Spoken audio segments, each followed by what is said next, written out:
네, 우리 다 함께 읽어보도록 하겠습니다. 시작.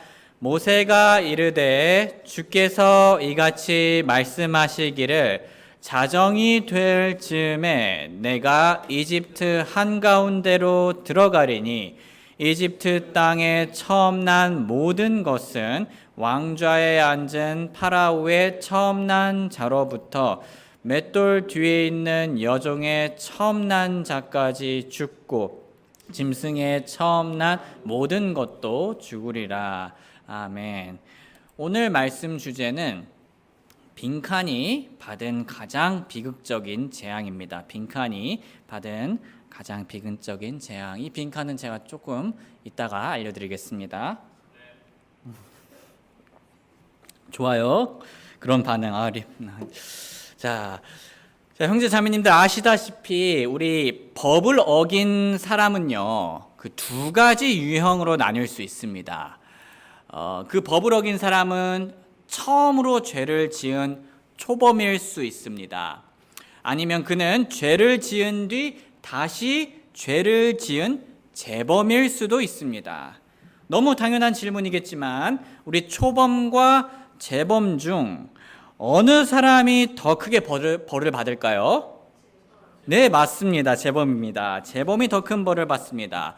예를 들면 음주운전 처벌 기준을 살펴볼 때 혈중 알코올 농도 0.2% 이상일 경우 1회 적발 시에는 2년 이상 5년 이하의 징역이나 1,000만 원 이상 2천만 원 이하의 벌금입니다. 하지만 10년 이내에 2회 이상 적발 시에는 2년 이상 6년 이하의 징역이나 1,000만 원 이상 3천만 원 이하의 벌금입니다. 즉 처벌 수위가 징역은 최대 1년 더 길게 또는 벌금은 최대 1,000만 원 더 많아지게 되는 거죠. 이렇게 같은 죄를 반복할 때 점점 더 가중 처벌이 되는 것은 매우 자연스러운 현상입니다. 그렇지 않습니까? 이런 자연스러운 현상은 이집트에서도 일어나고 있었습니다. 하나님께서는 오늘 본문 전까지 9가지의 재앙을 내리셨습니다. 그분께서 이렇게 재앙을 여러 번 내리셨던 이유가 무엇이었을까요? 파라오와 그를 따르던 이집트가 계속해서 하나님의 말씀을 무시하며 지키지 않았기 때문입니다. 사실 만약 파라오가 초반에 처신을 잘했다면 어떻게 됐을까요? 9번째 재앙까지 경험할 필요도 없었겠죠. 잘만 대처했다면 한두 번의 재앙으로 충분히 상황은 마무리될 수 있었습니다. 실제로 중간에 하나님을 두려워하고 존중하게 된 파라오의 신하들은 재앙을 피할 수 있었던 장면도 나옵니다. 즉 만약 그렇게 파라오의 신하들 중 일부가 아니라 파라오 본인과 이집트인들이 모두 하나님을 인정하고 순종했다면 그들은 언제든 중간에 재앙을 피할 수 있었던 거죠. 하지만 파라오와 그를 따랐던 대다수의 이집트인들은 어떻게 했습니까? 하나님께서 내린 동일한 명령을 계속 반복해서 거역하는 죄를 지었습니다. 오늘날 음주운전자들이 우리나라가 정한 법을 반복적으로 무시하고 지키지 않을 때 어떻게 되었죠? 더 가중 처벌을 받게 됩니다. 이처럼 당시 이집트는 온 세상의 절대적인 법과 같은 하나님의 말씀을 계속 무시하고 지키지 않았기 때문에 결국 더 가중 처벌을 받게 되었습니다. 그들은 이제 첫 번째 재앙인 나일강이 피로 변하는 것과는 비교도 할 수 없을 정도의 재앙을 받게 되었습니다. 그 재앙은 무엇이었습니까? 그것은 바로 자신들의 소중한 가족이 죽는 재앙이었습니다. 우리가 방금 읽었던 말씀인데요. 제가 읽겠습니다. 모세가 이르되 주께서 이같이 말씀하시기를 자정이 될 즈음에 내가 이집트 한가운데로 들어가리니 이집트 땅에 처음 난 모든 것은 왕좌에 앉은 파라오의 처음 난 자로부터 맷돌 뒤에 있는 여중의 처음 난 자까지 죽고 짐승의 처음 난 모든 것도 죽으리라. 하나님께서 말씀하신 대로 비극의 밤은 오고야 말았습니다. 우리 29절과 30절 말씀 한번 같이 읽어볼까요? 시작. 한밤중에 주께서 이집트 땅에 처음 난 모든 것, 즉 왕좌에 앉은 파라오의 처음 난 자로부터 감옥에 갇힌 자의 처음 난 자까지 치시고 또 가축의 처음 난 모든 것을 치심에 그 밤에 파라오와 그의 모든 신하들과 모든 이집트 사람들이 일어나고 이집트에 큰 부르짖음이 있었으니 이는 그곳에서 사람이 죽지 않은 집이 하나도 없었기 때문이더라. 형제 자매님들, 지금까지 이집트인들에게 있었던 여러 기적적인 재앙들이 물론 괴로웠겠죠. 그런데 이보다 더 가슴 아프고 슬픈 재앙이 있었을까요? 저는 아니라고 생각합니다. 성도님들, 저는 국민일보의 한 기사를 읽었습니다. 이 기사는 2021년 5월 26일에 나온 기사였고요. 제목은 케이블카 참사 속 기적, 죽는 순간까지 아빠는 아이를 품었다 였습니다. 내용의 일부를 제가 읽어보겠습니다. 이탈리아 케이블카 추락 참사에서 유일하게 살아남은 5세 어린이의 기적적인 생존에는 죽는 순간까지 자신을 품에 꼭 껴안은 아버지의 희생이 있었던 것으로 전해졌다. 지난 23일 현지 시간 발생한 이탈리아 케이블카 추락 참사에 탑승객 15명 중 14명이 숨졌다. 유일한 생존자는 아이탄 비란이라는 이름을 가진 5세 어린이였다. 아이의 생명을 살린 건 아버지의 본능적인 부성애로 보인다. 케이블카가 20여 미터 아래로 추락한 뒤 약 1000m가량의 산 비탈면을 구르는 상황에서도 아버지는 본능적으로 아이를 끌어안고 있었을 것이라는 분석이다. 실제로 아이의 얼굴엔 긁힌 상처가 하나가 없었으며 뇌 손상도 없는 것으로 전해졌다. 라 레프블리카는 아이의 상태는 기적과도 같다며 아마도 숨진 아빠가 할 수 있는 한 힘껏 아이를 껴안아 충격을 완화했을 수 있다고 전했습니다.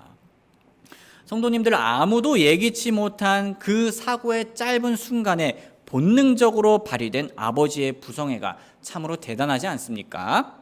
아버지들은 자녀를 향한 이런 희생적인 사랑을 가지고 있습니다.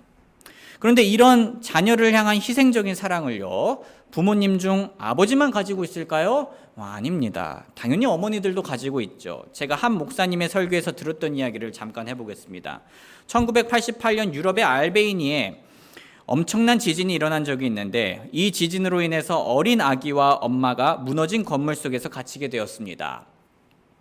손이 닿을 듯 말 듯한 거리를 두고 조금도 움직일 수 없는 상태에서 엄마는 손가락을 깨물어 아기에게 피를 빨아먹게 했습니다. 그들이 6일 만에 구조되었을 때 지나치게 흘린 피 때문에 아기는 살았지만 엄마는 끝내 숨지고 말았습니다. 형제 자매님들, 부모님에게 자녀는 어떤 존재입니까? 부모님에게 자녀는요, 소중한 존재입니다. 얼마나 소중합니까? 부모에게 자녀는 우리가 방금 보았던 기사들과 또 일화의 내용들처럼 자신의 목숨을 기꺼이 내어줄 만큼 소중한 존재입니다. 이집트인들은 이런 소중한 자녀가 죽는 재앙을 겪게 되었던 겁니다. 가장 소중한 것을 잃을 때 그들이 느꼈을 절망과 애통함을 상상할 수 있습니까? 경험해보지 못한 사람들은 결코 알 수 없을 그러한 고통입니다. 이쯤 되면요, 우리 중 누군가는 이집트인들이 너무 불쌍하다고 생각할지도 모릅니다. 하나님께서 너무하신 것 아닌가 라고 생각하면서 말입니다. 솔직히 저도 잠깐 그런 생각이 들었습니다. 하지만 우리가 지금까지 이스라엘이 당한 것을 생각한다면 오히려 하나님께서 이집트인들에게 긍휼하셨으면 긍휼하셨지 너무하셨다는 생각은 들지 않게 됩니다. 우리 한번 하나씩 기억해 보겠습니다. 이집트는 이스라엘에게 어떤 만행을 저질렀습니까? 이집트는 이스라엘 백성들을 노예 부리듯 혹독하게 학대하며 무려 400년 동안 울부짖게 만들었습니다.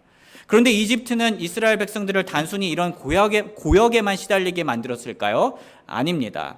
어느 날 이집트의 왕 파라오가 아주 비극적인 명령을 내렸습니다. 그는 이스라엘에 태어난 아기들 중 아들이 태어나면 태어나자마자 죽이라고 명령하였습니다. 한번 같이 읽어볼까요? 시작. 파라오가 자기의 온 백성에게 명하여 이르되 너희는 아들이 태어나거든 다 강에 던지고 딸은 다 살려두라 하였더라. 참으로 잔인한 명령이 아닐 수가 없습니다. 이 명령 때문에 이스라엘 부모들이 자신의 손으로 갓 태어난 아들들을, 첫째 아들만이 아니라 그 아들들을 죽음에 넘겨주어야 한다니 이 얼마나 비극적인 일입니까? 우리 성도님들께서도 아시다시피 저는요 아들 2명을 가지고 있습니다. 그래서 제 눈으로 이 본문을 볼 때 이 상황은 참으로 분하고 원통한 상황입니다. 제가 만약 이 시대에 태어났다고 해봐요. 종훈이 나왔습니다. 강으로 내야 돼요. 또 이번에는 어떻게 될까? 종군이 나와버렸어요. 또 봐야 돼요. 얼마나 화가 나는 상황입니까?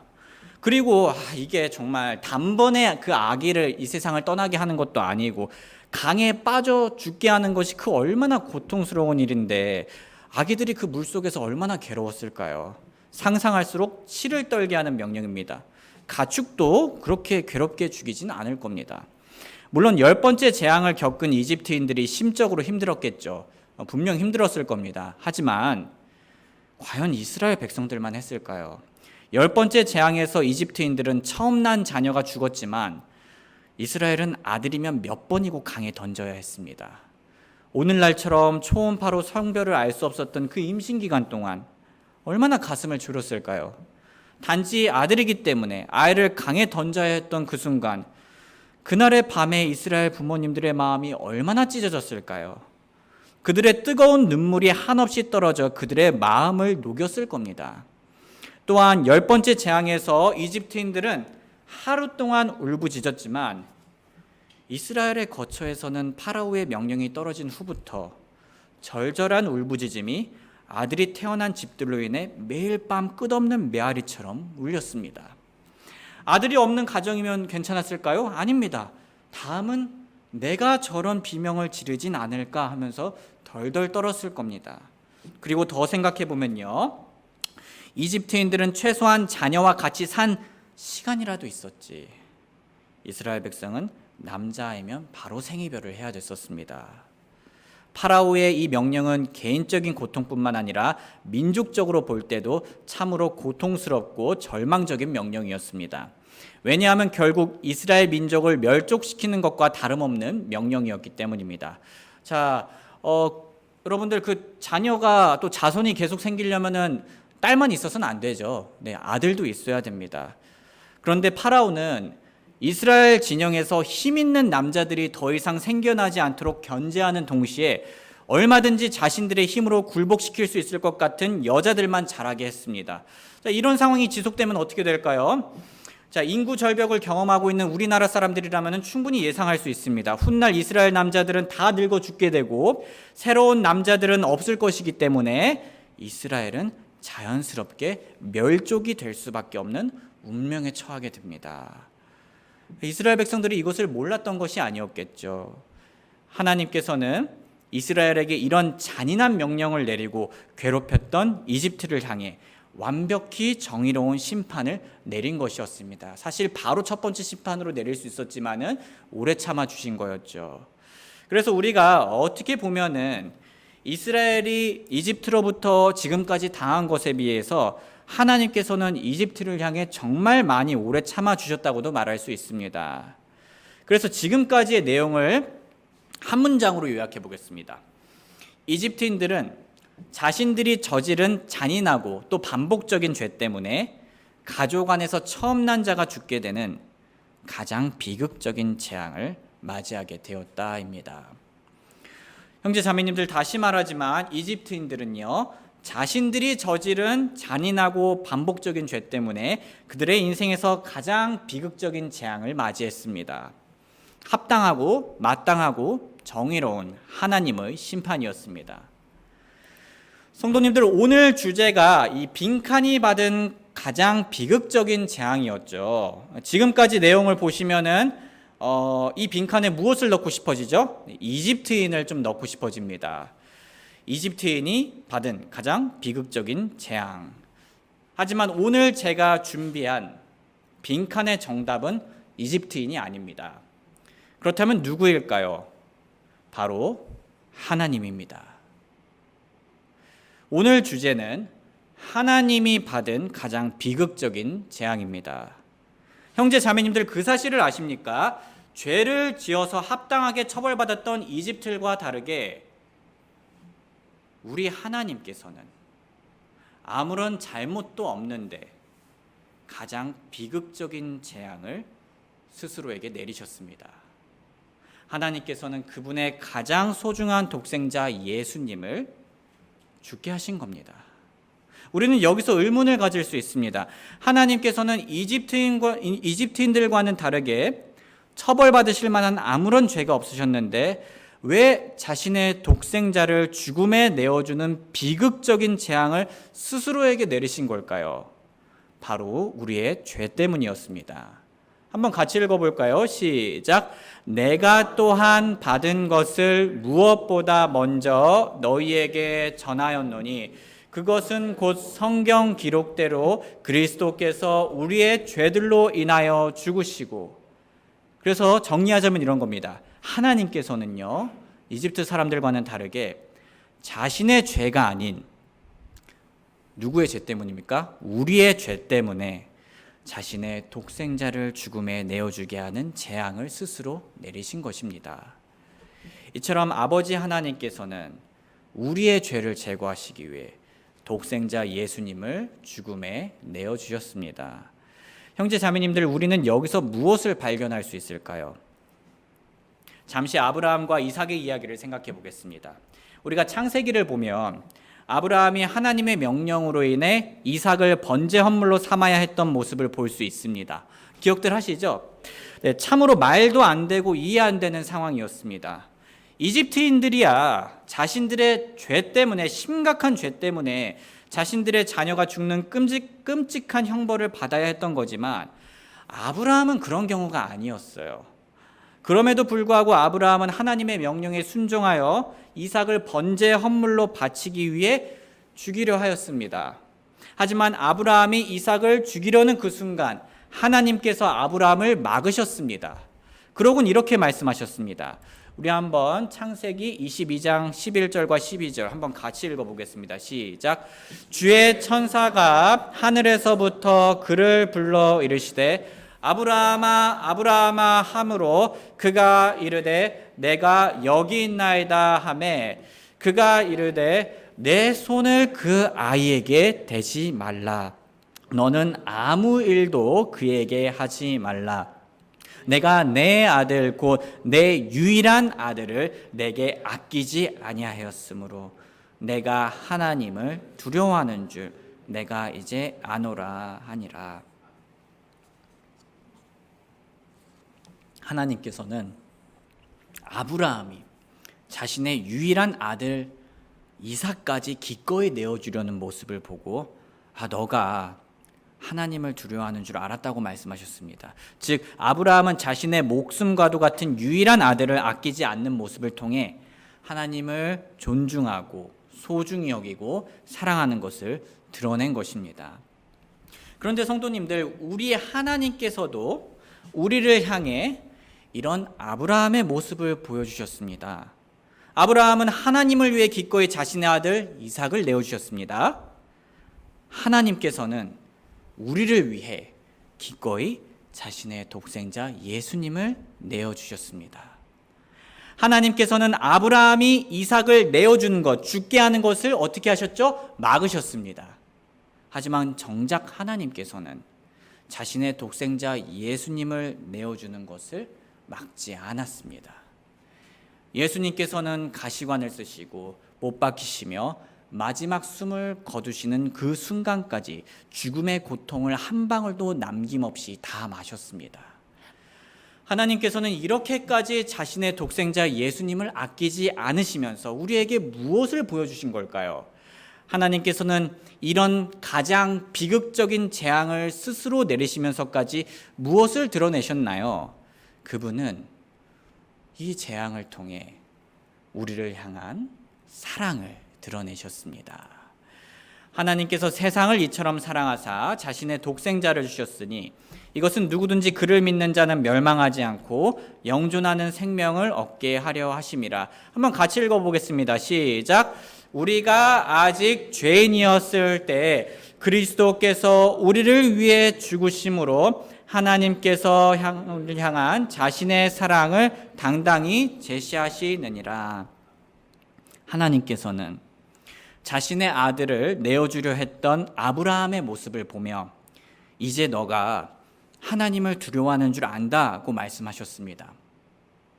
그렇다면 우리는요, 자신의 독생자 예수님을 내어주신 예수님을 보며 이렇게 말할 수 있습니다. 이제 하나님께서 저희를 사랑하는 줄 압니다.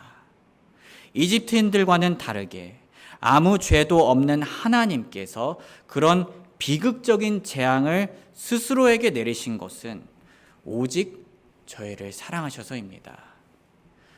사랑하는 형제 자매님들, 이처럼 사람의 이해와 능력을 뛰어넘는, 그리고 상식을 뛰어넘는 하나님의 사랑을 받은 자들로서 앞으로 우리는 어떻게 살아야 할까요? 자, 오늘 생일인 분이 있는 걸로 아는데요. 생일 축하합니다. 저는 생일하면 옛날에 어떤 그 학원 선생님이 저한테 해준 말이 기억이 납니다.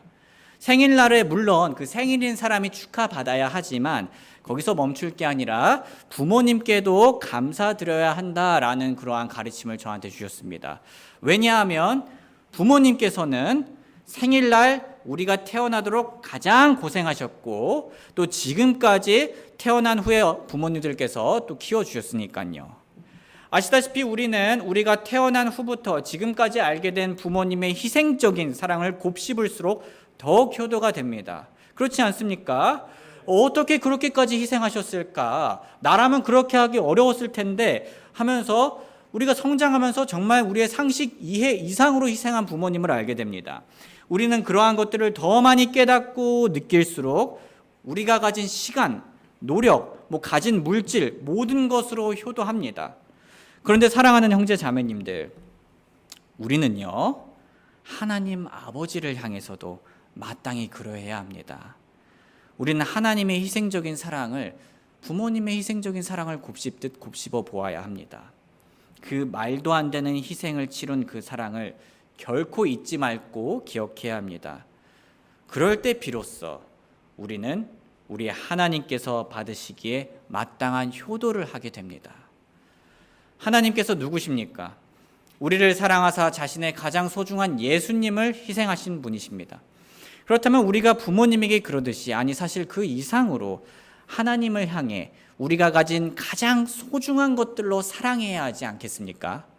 하나님께서는 우리를 사랑하사 그 귀하신 독생자 예수님의 인생을 주셨는데 적어도 우리는 하나님의 말씀을 읽는 시간 5분, 기도하는 시간 5분 정도는 매일 드려야 하지 않겠습니까? 그것마저 안 드리면 하나님을 얼마나 비참하게 만드는 겁니까? 그리고 아무 죄도 없는 하나님께서는 우리를 사랑하사 그 큰 비극적인 재앙을 스스로에게 내리셨는데 최소한 우리는 하나님을 사랑하는 마음으로 섬기는 것과 드리는 것에 있어서 아낌이 없어야 하지 않겠습니까? 혹시 우리는 자신의 모든 것을 다 내어주신 하나님 앞에서 우리의 등 뒤에 있는 그림자 속에 숨기고 있는 그 무언가가 있지는 않습니까? 그것은 마치요, 햄버거 가게에서 부모님을 앞에 두고서 감자튀김 하나도 부모님께 주기 싫다고 뒤로 숨기는 미성숙한 아이와 같은 모습입니다. 우리 모두 부모님의 희생적인 사랑을 향해 기쁜 마음으로 효도하는 자녀들처럼 하나님 아버지의 희생적인 사랑을 향해 기쁜 마음으로 효도하는 삶을 살길 주님의 이름으로 소원합니다. 우리 잠시 노래가 연주되는 동안 하나님의 그 크신 희생에 감사드리며 하나님을 위해 아낌없이 드리는 삶을 살게 해달라고 기도하는 시간 가지겠습니다. 기도하겠습니다. 사랑하는 아버지 하나님, 저희들은 때때로 하나님보다 다른 것을 더 좋아하며 다른 것에 더 투자하는 삶을 살고 정작 하나님께는 인색한 삶을 살 때가 있습니다. 이건 마치 부모님의 은혜를 잊어버리고 방탕하게 사는 자녀와 다를 바가 없음을 압니다. 주님, 저희가 하나님의 그 크신 사랑을 잊지 않게 하여 주시옵소서. 혹은 그 사랑을 향해 무뎌지지 않게 하여 주시옵소서. 차가워지지 않게 하여 주시옵소서. 오히려 하나님을 향한 그 사랑이 점점 더 활활 타게 하여 주시옵소서. 그렇게 저희를 번제 헌물처럼 하나님께 바쳐서 저희의 시간과 섬김과 가진 모든 것과 마음을 활용하여 하나님께 효도하며 기쁘게 드리기를 원합니다. 감사드리며 예수님의 귀하신 이름 받들어 기도드립니다. 아멘.